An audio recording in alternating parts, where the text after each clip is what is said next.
नमस्कार, जय माता दी। मैं हूँ आपके अपनी लाइफ डिज़ाइनर जीतू आचार्य। महाशिवरात्रि में दिन की पूजा का जितना महत्व है, रात्रि की पूजा का उससे कई गुना ज़्यादा महत्व होता है। इसलिए कहते हैं शिवरात्रि, यानी शिव की प्यारी रात्रि। रात्रि में अनुष्ठान करने चाहिए, रात्रि में पूजा भक्ति करनी चाहिए, रात्रि में ही मंत्र जाप भी करने चाहिए। लेकिन अब हम आपको रात्रि के 4 पहर के बारे में बताएंगे। कहते 4 पहर की पूजा अगर आप कर ले शिवरात्रि की रात्रि में, तो आपके 4 जन्म के पाप तो धुल जाते हैं, 4 जन्मों के कष्ट हट जाते हैं। तो लोग कहते हैं कि 7 जन्मों के क्यों नहीं हट देते, 3 जन्म तो पीछे भी बचे हैं, लेकिन 4 जन्म तो हट जाइए। 50% से ज़्यादा आपके जन्म जो है सुधर गया। तो आप ये सोचिए कि अगर हमारे जीवन के अंदर 50% भी प्रॉब्लम्स खत्म हो जाती हैं तो हमारा जीवन कितना आसान हो जाता है। तो यहाँ हम कामना एक्सेस पाने की करते हैं, तो एक्सेस भक्ति भी तो कीजिएगा। चलिए 4 पहर की हम आपको पूजा बताते हैं कि 4 पहर की अगर आप रात्रि में पूजा करते हैं, इससे आपके जीवन की कितनी सारी समस्याएं जो है वो दूर हो जाती हैं। क्योंकि ये जागरण की रात्रि है। दिन में भी एक समय बहुत इंपॉर्टेंट होता है, उस समय की पूजा ज़रूर करनी चाहिए, लेकिन वैसे तो शिवरात्रि का दिन से लेकर के रात तक की पूजा का महत्व होता है, यानी सूर्य उदय से सूर्य उदय तक का भी महत्व होता है। लेकिन हम जब शाम की जहाँ पे तिथि नहीं होती है तो उस दिन शिवरात्रि का पर्व भी नहीं मनाते हैं। तो जहाँ पे हमें तिथि रात्रि में मिल जाती है, जहाँ शाम के समय में मिल जाती है तिथि, तो उस दिन हम शिवरात्रि का जो पर्व है वो मनाते हैं।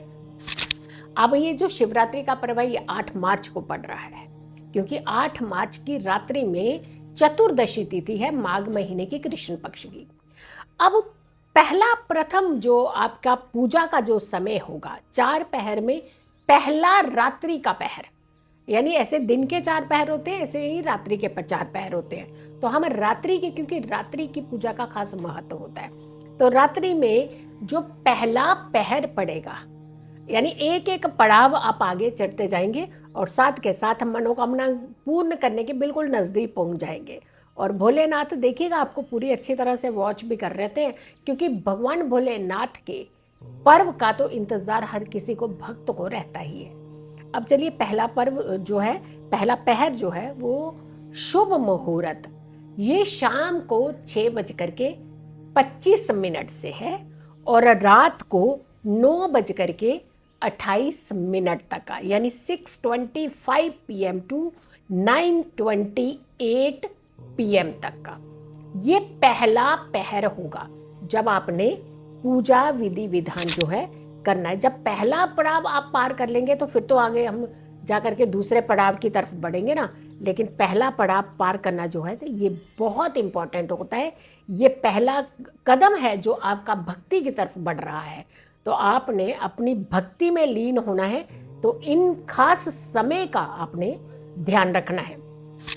अब क्यों हम कह रहे हैं कि 6:25 से, इसका क्या कंसर्न है 6:25 से हम आपको, क्योंकि ये समय जो होता है ये लगभग गोधूली वेला का समय होता है, जहाँ कहते हैं सारी पॉजिटिव एनर्जीज जो होती हैं हमारे इर्द गिर्द होती हैं, और भगवान भी धरती पर भ्रमण कर रहे होते हैं। क्योंकि ये तिथि शुरू होने से पहले के कुछ पड़ाव समय है, जब आप अगर इस समय पूजा विधि विधान करते हैं तो ये आपका पहला पड़ाव जो है वो आसानी से पूरा हो जाएगा। अब हम दूसरे पड़ाव की तरफ बढ़ते हैं कि दूसरा मुहूर्त कौन सा है, और रही बात हमें क्या क्या करना चाहिए ये भी हम आपको बताएंगे। लेकिन दूसरे पहर की तरफ चलते हैं जो कि रात्रि का ही दूसरा पहर है। रात को 9:28 के बाद जो शुरू होगा पहर, ये होगा दूसरा पहर शुरू। वैसे तो 9:28 से ही आप शुरू कर दीजिए, लेकिन 9:30 मिनिमम आप इस पहर से पूजा जो है वो शुरू कर दीजिएगा। और ये 12:30 लगभग 31 के आसपास तक का है, तो आप 30 मिनट तक करिए, कम से कम आप इस बीच पूजा ज़रूर कीजिएगा। जो भी आप अनुष्ठान करने जा रहे हैं वो कर सकते हैं।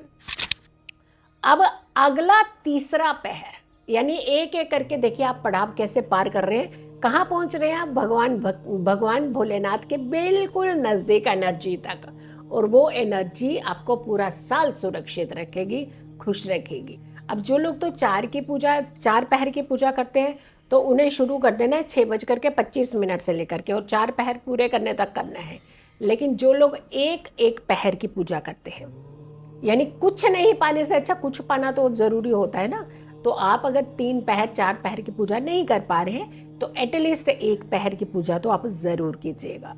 अब आती है तीसरा पहर, जो कि 12:31 से लेकर के 3:34 मध्य रात्रि का, और ये 12:31 मिडनाइट से लेकर के 3:34 AM जो समय है, ये तीसरा पहर है। जबकि ये इस समय झूलने लगते हैं सब लोग, नींद के झटके आने लगते हैं हर कोई।